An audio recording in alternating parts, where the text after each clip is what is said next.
I just changed the game.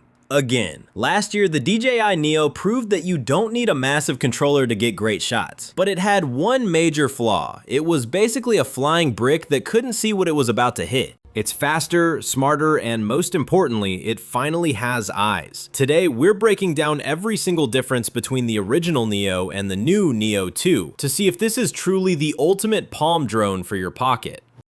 At first glance, they look almost identical. The Neo 2 has put on a tiny bit of weight, about 16 grams, but for a very good reason. Now let's talk image quality. Both use a 1/2-inch sensor, but the Neo 2 is a massive leap forward for two reasons. 1. Frame rates. The Neo 1 capped out at 4K 30 frames per second. The Neo 2 hits 4K at 60 frames per second and even 100 frames per second for that buttery smooth slow motion. 2. The gimbal. The original had a 1-axis gimbal. The Neo 2 moves to a 2-axis system. This means less jelly effect in your video and much more stable footage when the drone is fighting the wind. The Neo 2 more than doubles the internal space to 49 gigabytes. You can basically film your entire weekend trip in 4K without needing to offload files.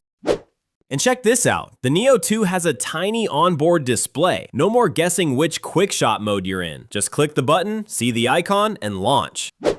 Speaking of launching, the new Return to Palm feature is rock solid. Even if you're moving, the drone uses those new sensors to find your hand like a homing pigeon.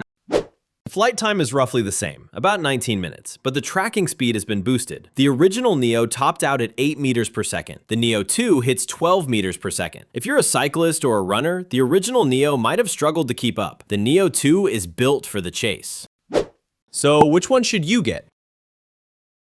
If you're on a strict budget and just want a flying selfie camera for wide open parks, the original Neo is still a fantastic value. But if you want a drone that you can actually trust to follow you through a park or indoors without crashing, the Neo 2 is the clear winner. Between the LiDAR sensors, the 4K/60 frames per second video, and that extra storage, it's the most complete mini drone DJI has ever made. But what do you think? Is obstacle avoidance worth the extra price? Let me know in the comments below, and don't forget to hit that subscribe button for more tech deep dives. I'll see you in the next one.